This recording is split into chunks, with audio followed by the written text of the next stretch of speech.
Hi everybody, welcome back to another edition of Getting to Know Your Leaders. Hey, I've got some fun people with me here tonight. This is Connie and her hubby Mike. Introduce yourself to these folks, guys. Tell them what you do at the Life Center. I'm Connie Slevin, and I am one of the hosts here and have been involved in the Life Center since it opened. And I'm Mike Slevin, Connie's husband, and I, like Connie, have been involved since the Life Center opened. I'm an intake counselor, so I get to meet with our guests and try to help them out as best as we can. So what do you enjoy the most about serving at the Life Center? You've both been engaged for a long time. What is it that you enjoy the most?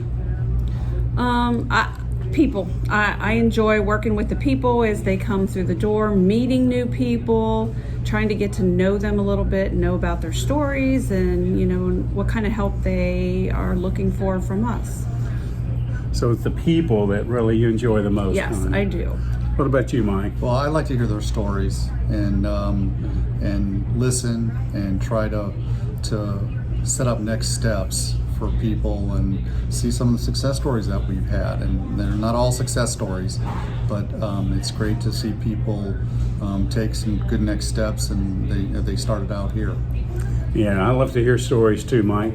It always reminds me of this line from the original screenplay of Peter Pan, where the author had Wendy and Peter talking to each other, and one asked the other, why do swallows build their nest close to houses? And Peter answered back, because they love to hear stories. Mm-hmm. So I always think about that, Mike, when I think about how we love to hear people's stories. Yep. All right, so this is the Life Center 7. Okay, just simple questions.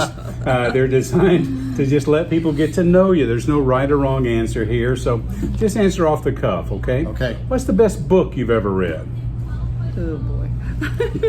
I knew this was coming. I'll start while you think about it. Mine is The 7 Highly Effective Habits by Stephen Covey. I'm a big Stephen Covey fan, so it's not a murder mystery. It's real life solutions that I usually start books and don't finish them, as my wife would tell you that. Yes, but I finished that one. Yeah. So has that helped you professionally, personally? Where has it made the biggest impact, Mike? Both, and definitely personally.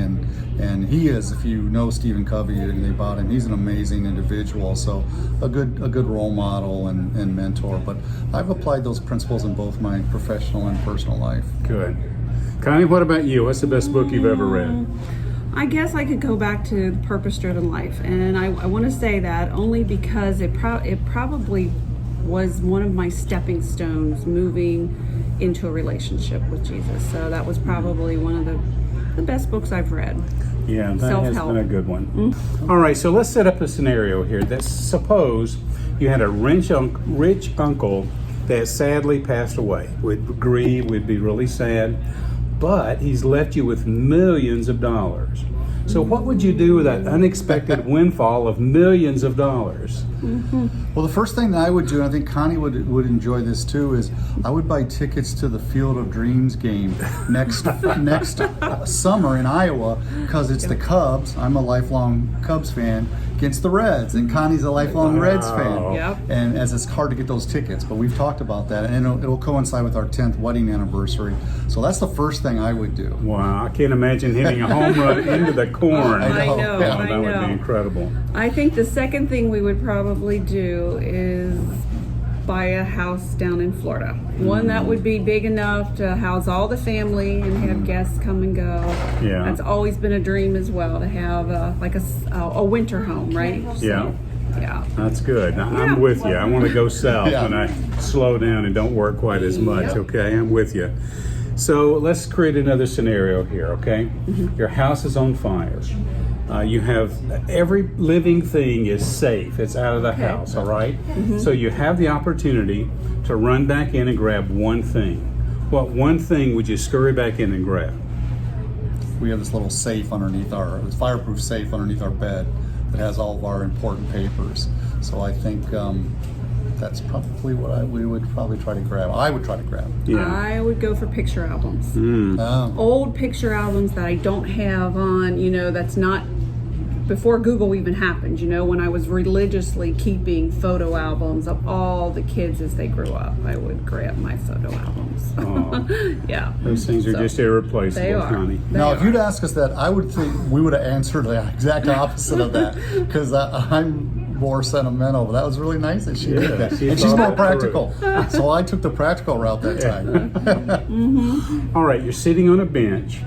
You're overlooking this beautiful scene. It's over the ocean and it's sunset, very tranquil, beautiful scene. You have the opportunity to have a conversation with anyone, living or dead. Who would you want to have one more conversation with? Want to think about it? Yeah. It'd be my father. And my father passed away well over 30 years ago, and so much has happened in that time period, and I've become a father and a grandfather myself, so I would love to spend a little bit of time in sharing and listening to him one more time. So one more conversation with your dad, Yep. Mike. Good. Yep, for sure. What about you, Connie? And I would say it would probably be one more conversation with my grandfather, my dad's dad. Only because I got to know them very well. Spent a lot of time with them when we were little, and very interesting stories, that how he grew up and how he was kind of from two different families and adopted. And I think it would be my grandfather. So, Good. yeah. Those sound like good conversations to have. Yeah. So what's the best advice you've ever received?